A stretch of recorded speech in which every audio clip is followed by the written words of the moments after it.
Asking ano.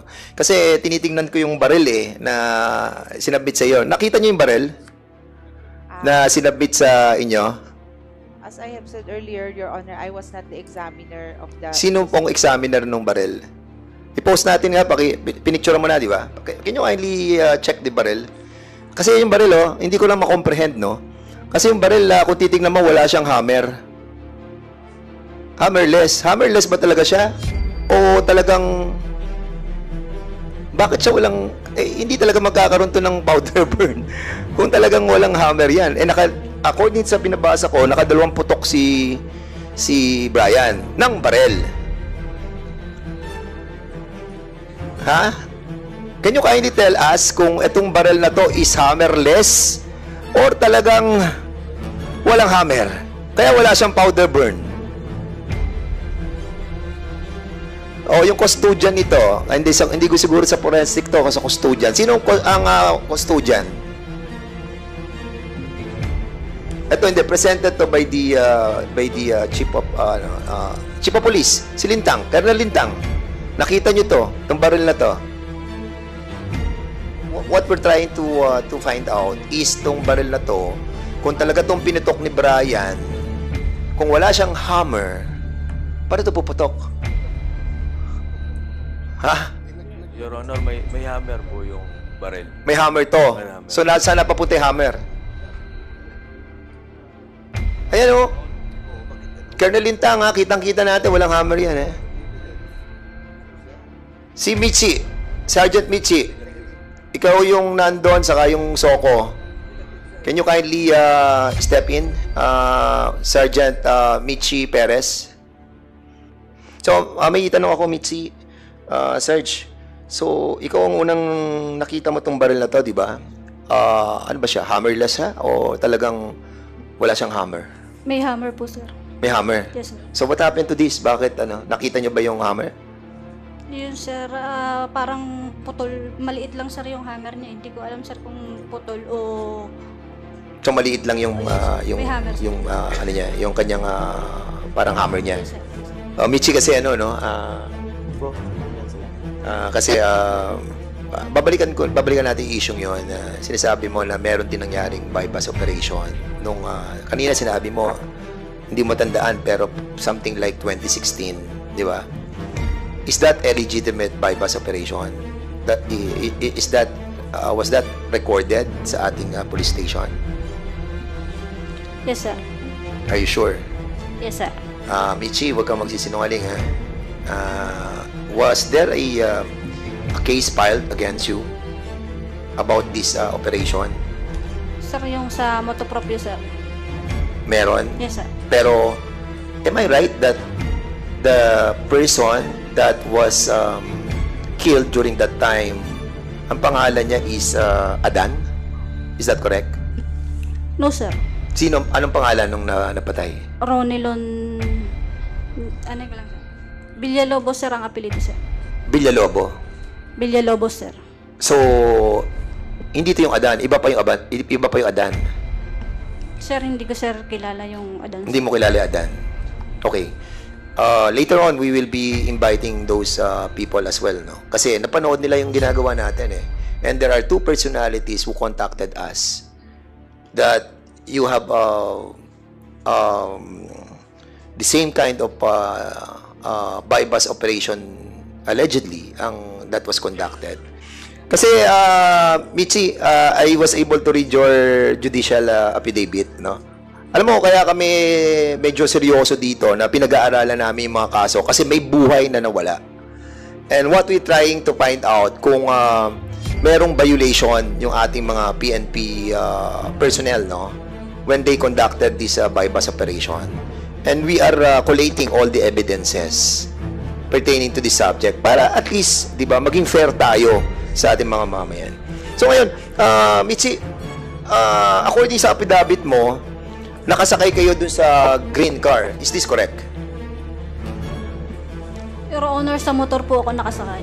Nakasakay ka sa motor. Pero ilan ang sasakyan na ginamit nyo sa operation? Bali, sir, isang motor at isang kotse, sir.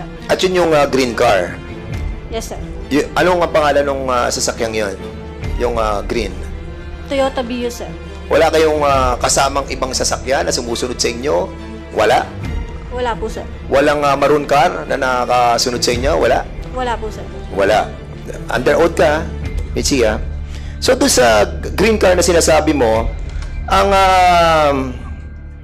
sino nagmamaneho nito? Sa green car, yung sasakyan na ginamit sa operation, sino nagmamaneho? Si Police Staff Sergeant Karandang, sir. Si Sergeant Karandang. Which andito si Sergeant Karandang, di ba? At sa kalapit ni Karandang, sino nakaupo? Si PMSG, yung team leader, sir, PMSG Makaraig, sir. Si Juan Makaraig. Will you confirm this, Juan Makaraig, Sergeant Makaraig, na ikaw nakaupo doon sa green car? Yes, sir. Green car, ha? Diyan, Makaraig, ha? Okay. So, sino nasa likod ng green car? Makaraig, ikaw nga na doon sa upuan sa harapan, eh. Sino nasa likod? Kasama ko po ay ang driver po. Ay, sorry. Ang media po. Media representative po. Media representative. Sino-sino pa? Patrolman Carpi po. Saka sino pa? Ang barangay official po. Barangay official. Ano pangalan ng barangay official? Si Hal Dante Magpantay, Your Honor. Dante Magpantay, ang barangay official. Anong oras nyo kasama? Yung nung lumakad kayo, alas 7. According sa affidavit, alas 7, diba? Diba? Correct? Yes, sir. Correct, alas 7. So, okay, alas 7 na nakalagay dito sa judicial affidavit ninyo, Michi. Michi, will you confirm this na yun ang nakasakay sa green car? Yes, sir. So, nandun si Makaraig, nasa kanan ni Karandang, si Carpio nasa likod, at si Dante Magbantay na konsihal nandun, at ang representative ng media andun din. Is that correct? Yes, sir. Okay. I will show you a affidavit signed by Konsehal Dante Magpantay na administering officer ito ay si Lieutenant Colonel Romel de Guzman Sobrido. Kilala niyo ba si Colonel Sobrido? Yes, sir. Kilala niyo. Okay. At dito sinasabi ni Dante Magpantay, Konsehal Dante Magpantay, okay? Kinakwento niya dito sa kanya affidavit kung ano nangyari. Ganito po iyon. Ako po ay nakaupo sa balkonahin ng aming bahay sa Sitio Bulihan, Barangay Lipahan, San Juan, Batangas. Nang ang oras ay humigit kumulang na alas 8 ng gabi, ay dumating ang isang barangay pulis na si Jaen, at ang sabi sa akin ay tinawagan daw siya ni Kapitan Romel Magsino upang ako ay sunduin, at ang sabi sa akin ay pumunta daw ako sa may tulay ng Lipahan. Pichi, alas 8 siya pinasundo ni Kapitan para pumunta doon sa bridge ng Lipahan. Ngayon, sinasabi ni Makarait, nandun sila sa sasakyan ninyo. Alas 7 pa lamang. And prior to that, sa judicial affidavit mo, 4:30 p.m. pa lang, magkasama na kayo. So ngayon, will you deny the affidavit that was administered by Colonel Sobrido and at the same time executed by Consular Magpantay? Alin ang totoo dito sa dalawang to? Yung affidavit ni Magpantay o yung judicial affidavit mo?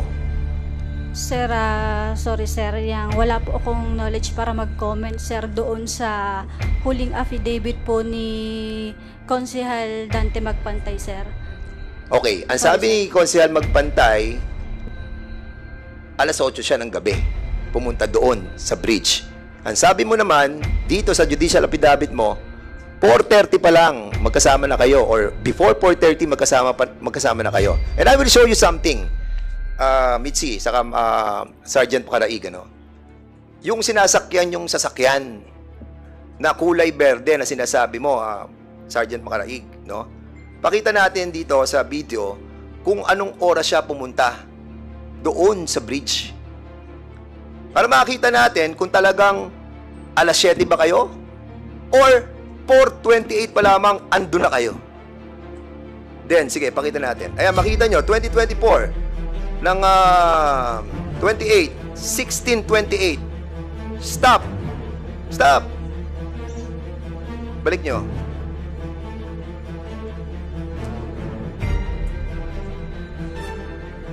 Stop.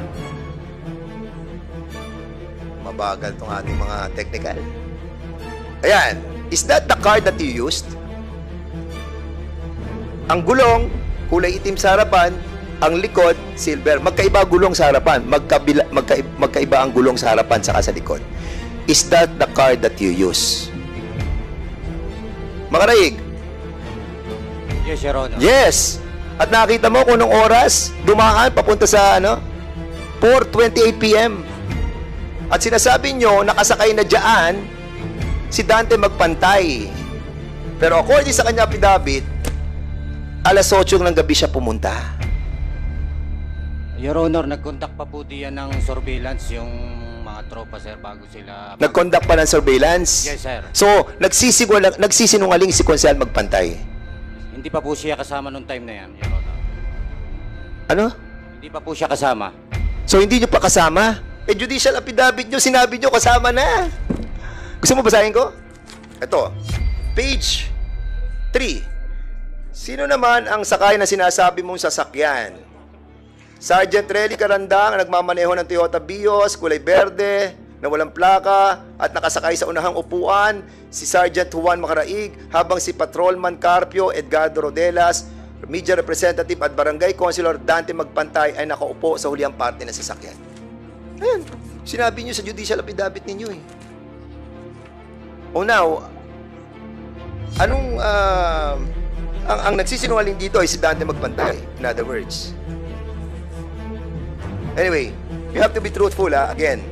Tanong ko kay Sergeant Jefferson Trinidad. Andiyan pa si Sergeant Jefferson Trinidad. Can you kindly sit here? Wala na upuan dito. Dito ka sa, please, si Sergeant Jefferson Trinidad. Yes, naka-out na yan. Nag-out ka na ba, Sergeant? Can you kindly sit here?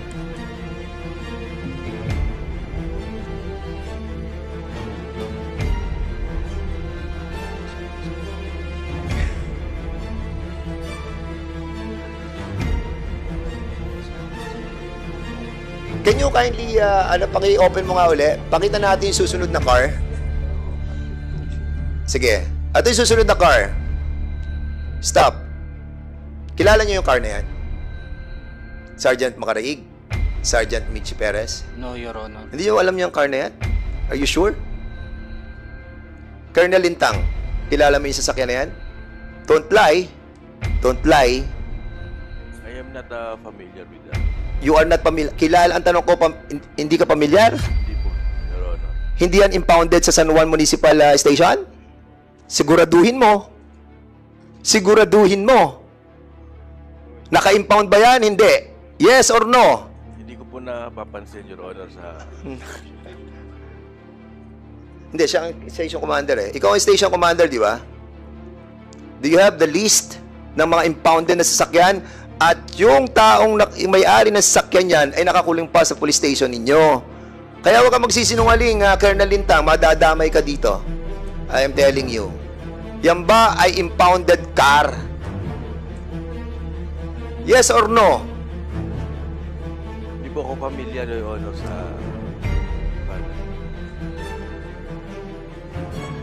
Colonel Lintang, babalikan ka namin. Maniwala ka. We will be asking for the record of this car that is impounded in a municipal police station ng San Juan. Sige, Mr. Malinaw, Major, Colonel Malinaw, can you tell us about this car? Sir, good morning sa ating lahat po. Based on our continuing investigation conducted by my officer, it was established that the one Toyota Camry was impounded by the San Juan Municipal Police Station after it was apprehended for violation of reckless imprudence resulting to damage to property last April 14, 2022. And also, sir, it was based on the account of the witnesses and the video presented. Ito po yung kinargahan ng biktima after the shootout. O, kita mo? So, these findings, sir, that we have established in our continuing investigation will form part of the aggravating evidence that we have to be submitted, sir, in the ongoing criminal and admin case against these police officers. Rest assured, sir, itong effort po namin, sir, I will form part of the evidence to be used in the current admin and criminal cases, sir. PD Malinaw, thank you so much. And RD, Lucas, thank you so much for that confirmation. No? And masakit man, pero we have to clean up yung ating pong structure. Colonel Lintang, alam mo to, police station mo to. I reminded you kanina, not to lie. Di ba? And you are protecting your men. In this kind of situation, when somebody died, you don't have to protect your men. Ha? Ang kailangan, gamitin mo yung puso at wisdom mo. But in this case, naka-impound sa inyo yan, 2 taon na, hindi mo pa rin alam? Hindi ka pa naawa doon sa mga pinatay ng ganun-ganun na lamang? Ha, Colonel Lintang? Your Honor, marami po kasi naka-impound sa... Later, Colonel Lintang. Babalikan kita. Jefferson, Sergeant Jefferson Trinidad, ikaw yung investigador, di ba? Nung kasong to. Together with Corporal Miko M. De Chavez. Asa si Miko De Chavez? Can you kindly sit here? Para, diyan ka na lang. Okay ka na dyan. Diyan ka sa upo sa may dulo. Okay. Kayo ang gumawa ng affidavit na, di ba? Yes, Your Honor. We will be reminding you not to lie, because kapag napatunayan namin mamaya, I will be forced to include you doon sa will be cited in contempt. Please, Trinidad, I know the story. Okay. Kasama mo gawa si Corporal Miko De Chavez ng affidavit? Yes or no? Yes, Your Honor. Yes. Wala ka sa crime scene? Wala po, Your Honor. Are you sure? Yes, Your Honor. Sigurado? Hindi ka humila sa katawan ni Brian Laresma papunta sa red car? Hindi po, Your Honor. Hindi ka? Okay. I just wanted to tell you, no, that so dito sa affidavit mo, sinasabi mo that yun na nga, nagkaroon ng bypass operation. Correct? Yes, Your Honor. So, lahat ng mga sinabi ni Mitzi, sinasabi mo na totoo. Correct? Based po sa kanya pong statement. Yes, at kaya nagkaroon ka ng affidavit. Kaya nga, nire-remind kita dahil ito yung affidavit na sinasabi mo na kino-confirm mo yung ginawa ni Mitzi. I would like to tell everybody, especially those who feel na hindi talaga totoo yung nangyari. At alam nyo wala kayong kasalanan, this is your chance to tell the truth. Otherwise, you will be included. Believe us. Okay? I will show you a video. Okay? Can you kindly, ito, sinasabi, that, binaril, pagbaba, at walang baril si Brian. You know him, Trinidad. You know this guy. You know him very well. Go ahead. Pakilakas lang ng konti. Inaanan ko po siya Tapos nakita ko, may kasunod po siyang kotse. Sa kotse ng walang plaka. Una pala Tapos, kita ko, may bumaba sa likod ng pintong bandang kanan. Medyo may kababaan. Yung bigla na lang pong binaril sa Brian. Narinig ko po, sumisigaw po yung kapatid. Bakit mo binaril ang kapatid ko? Bakit mo binaril ang kapatid ko? Anong kasalanan ng kapatid ko? Di ako naman po, sa sobrang di ako naman po tumuloy na po sa aking lakad. Wala po ako nakitang baril ng Brian at wala rin pong taong yun na hindi po, mabait po yung taong yun. Hindi po, sa kapwa. Hindi ako marunong manlaman sa kapwa. Kaya po, yun yung napakabait po ng batang yun. Wala pong armas. Hindi po naka-armas po yun. Okay po. Yun lang po. Yun lang po, kuya. Thank you po. Sergeant Jefferson, kilala mo yung boses ni Franklin? Hindi ko po ma-recognize, Your Honor, pero tinanggal po, Your Honor, yung... Kapatid mo si Franklin? Opo, may kapatid po akong... Yes, kapatid mo siya. At sinasabi niya, pagbaba ni Michi, binaril niya. Agad. At walang baril si Brian. Si Franklin, saka si Brian, magkaibigan. Yung kapatid mo, kaibigan ni Brian. Alam mo to. At kahit pamilya mo, again, sa ginagawa mo. We know that you love your work. But you listen to your family. You listen to your brother. Hahayaan mo ba na kapatid mo magte-testify dito against you? Ha? We will call. We will call. But don't place yourself in a predicament that you will regret. Yung mga kasama kayo, magkakasama kayo ngayon. Time will come, maghihiwa-hiwalay kayo. Magkakaroon kayo ng panibagong hepe. Magkakaroon kayo ng bagong promotion. Makakalimutan nyo to. But we know the pressure na nararamdaman ninyo. Pero it's between the love of your family and the love of your work, Trinidad. Andun ka. Ikaw nga humila eh. Para isakay sa sasakyan, sa pula. Di ba? Yes or no? You can change your No po, Your Honor. Paninindigan mo talaga. Yes, Your Honor. Kasi magkasama po kami ni Police Corporal Mico de Chavez sa Investigation Section.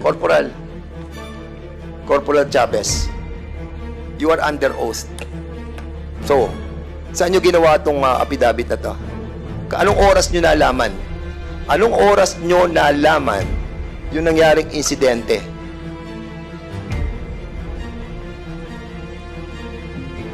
Your Honor. Yes. 7:30 PM po, sir. Sir, tinawagan po kami ng team leader na si PMSG Macaraig. So, alas 6 pa lang magkasama na kayo ni Trinidad. Magkasama na kayo. Ha? That day, Your Kasi Honor. si Trinidad andun sa crime scene, ha? If we found out that you are lying as well, we will be citing you in contempt as well. Tanda mo yan, Corporal Chavez. Paninindigan mo rin. Nakasama mo siya sa police station. Magkasama kayo sa police station. Yes, Your Honor. Okay, sige. Paninindigan nyo. Sige. Carpio. Karandang. Sergeant Karandang. Morning, sir. Naka-duty ka ba nung araw na yan? Yes, sir. Duty ka. Yes po. At kung may pagpapatunay na hindi ka naka-duty doon, na nakita ka sa ibang lugar, paninindigan mo pa rin ang sinasabi mo na duty ka. Yes, Your Honor. Okay. Klaro tayo dyan, ha? Okay? Yes, Your Honor. Okay, thank you so much. Si Patrolman J. Mark Carpio. Yes, Your Honor. Good morning po. Patrolman. Okay. Nasaan ka? Saan ka nakasakay during that time? Sa red car? O sa green car? Sa green car, Your Honor. Sa green car ka na nakasakay? Yes, Your Honor. Sa green car ka nakasakay? Yes, Your Honor. Okay. Sino kalapit mo doon? Bali po, Your Honor, sa likod po ako ng aming team leader. Correct. Sino kalapit mo doon? Media po at saka po barangay. So, kalapit mo si Dante Magpantay? Yes, Your Honor. Okay. Si Dante Magpantay na nagsabi na alas 8 siya pumunta doon sa bridge, ha? Kalapit mo sila doon? Yes, Your Honor. Kalapit mo? Yes, Your Honor. Okay, sige. Alright. So, punta tayo kay La Rosa. Corporal La Rosa, bagong-bago lang kayo. Yes po, Your Honor. Saan ka nakasakay? Sa red car o sa green car? Sa motor po, Your Honor. Sa motor ka. Paninindigan mo rin na talagang nasa motor ka. Yes po, Your Honor. Okay. Paninindigan mo yan. Okay. Sige, pakita na natin yung video nung dumating si Adrian Laresma doon sa area na 6:28 PM andun na sila sa area. So ito yung ginamit nyo na kung saan nakasakay si Michi saka si Macaraig at yung sa green car na nauna nakasakay si Trinidad, si Carpio, La Rosa at isang asset. At ito naman yung kapatid ni Trinidad na may-ari siya, nakasakay siya sa e-bike. Ayan ang kapatid niya. Oops, tigil. Hindi natin nakita. Yan si Franklin Punking Trinidad, na kapatid mo. Di ba? Meron siya e-bike? Yes, Your Honor. Yes. Correct. Sige, tuloy pa.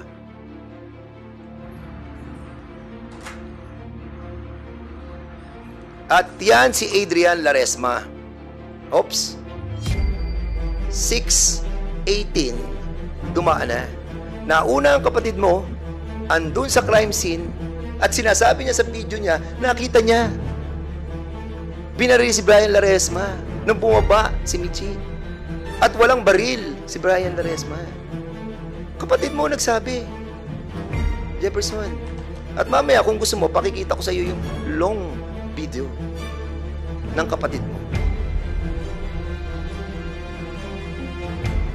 Nakakalungkot dahil talagang magsisinungaling kayo ng todo para we know. And they have signed their affidavit. But sayang kayo. Si Karandang, si Rosa, si Carpio, Trinidad, si Chavez. Kasama ka dito, kasama kayo. Maniwala kayo. Sayang. We have given you the chance, no? We have given you the chance. Especially, si Franklin, yung kapatid mo, yung midget, di ba? Midget siya eh. Nag-lunch pa siya kila Brian. It was confirmed by all those people who were eating together with Brian and Franklin. Magkaibigan sila eh. At pagdating doon sa bridge, tinanong pa niya si Brian, anong ginagawa mo dito? Imi-meet ko yung kapatid ko eh. And he was testifying na mabait si Brian. Nagte-testify yung kapatid mo.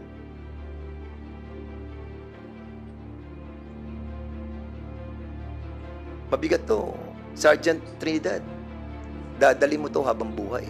Kayo, dadali niyo to. Kaya ano si Makaraig sa kasi Michi Perez. Pero kayong tatlo, sayang kayo. Can we ask sino yung mga nandun sa ospital? Yung sa mga pamilya. Anong oras kayo nasa ospital? Hindi ko po ang oras po, pero noong Can you identify yourself muna?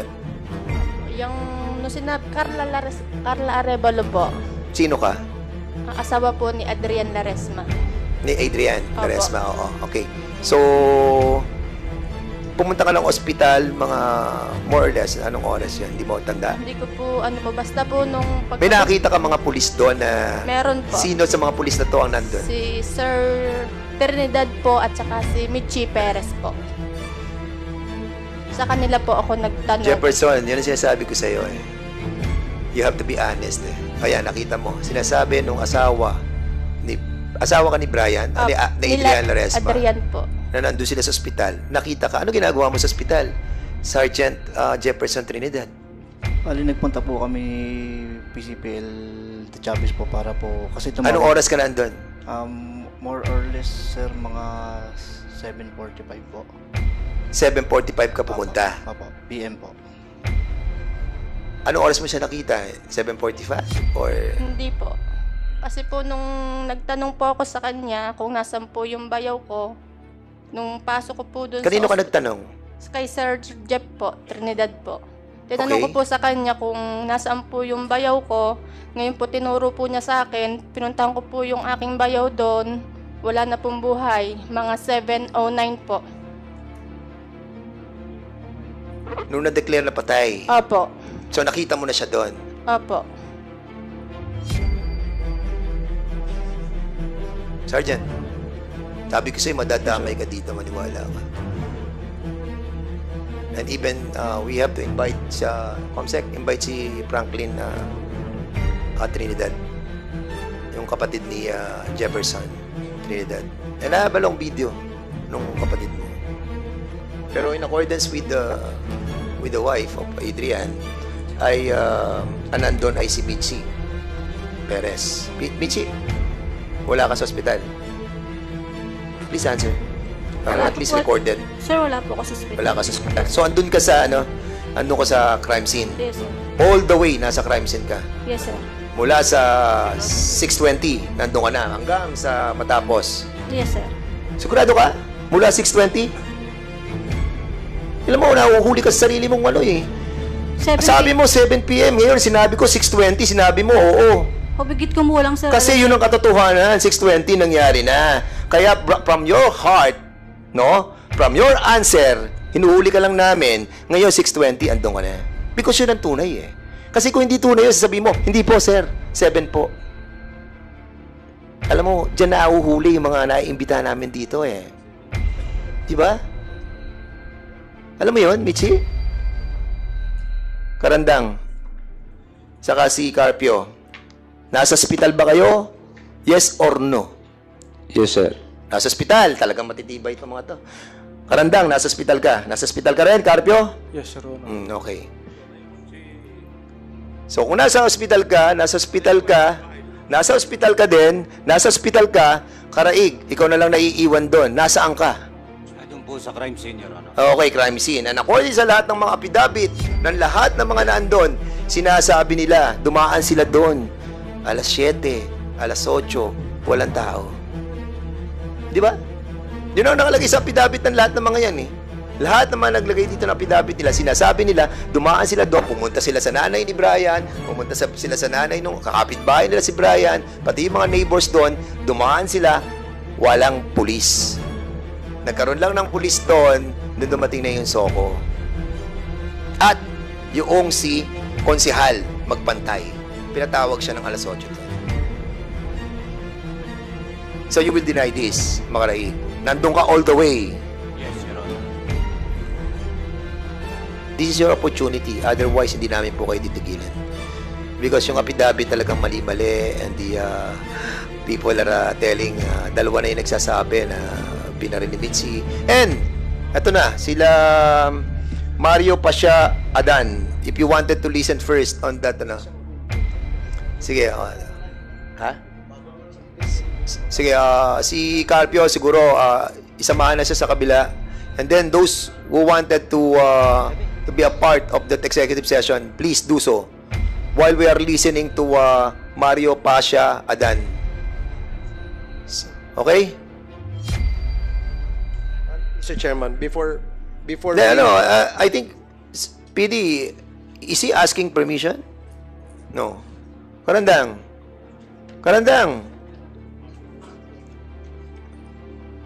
La Rosa. Trinidad. Yes, Your Honor. You want to avail the executive session? Yes, Your Honor. Okay, go ahead. Michi Perez. Go ahead. Your Honor, mag-affidavit po ako ng bago. So mag-affidavit ka ng bagong magsasabi ka ng panibagong affidavit. And why? Anong mali sa ginawa ninyo? Anong mali din sa ginawa ninyo, Michi? Lapses, sir, namin. Sa Ano yung mga lapses? mga sa, ano, sir, sa statement, pre-ops, coordination, sir. So in other words, yung pag bigay mo ng pera at yung nakuha mong basura, hindi totoo yun. Kumbaga, pag dalbas mo, nabaribil mo na agad yung tao. Sir, pwedeng sa affidavit. Hindi, tinatanong lang naman kita. Yes or no yun? Kasi you're trying to get our concurrence doon sa affidavit na babaguhin mo eh. So basically, you have to answer us back. Is it part nung tinatanong namin that hindi nangyari yung pagbili mo ng droga? Yes or no lang yun? Yes, sir. So hindi totoo yun? Yes. And even yung baril si Brian, hindi totoo. Wala yung 38 di ba? Yes, sir. Okay, yes. And even the car. So even the car, yung meron talagang red na car. Meron po, sir. Maroon, di ba? Meron na rin. Okay. So in other words, okay, executive session pa rin ang hinihingi mo, Sergeant Makaraig. Are you going to stick with the executive session or are you going to tell us something? Affidavit na lang po, Your Honor. Affidavit na lang. And why, if I may ask? Meron ba diyang ibang masasabi ka na madadamay ng mga mas mataas sa'yo? Meron bang ganun? Wala naman po siguro, Your Honor. O wala? Siguro? Ha? Wala naman po, Your Honor. Hindi ka sigurado? Ano, Sergeant Makalaig? Yes, sir. So, meron din pulang sasakyan? Yes, sir. At walang nangyaring buy bust? Yes or no? Walang nangyaring buy bust.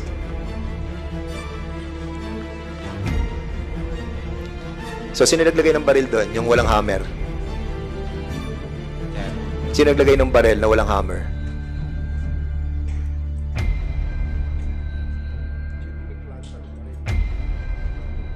Sino naglagay ng baril doon sa bridge kasama yung shabu?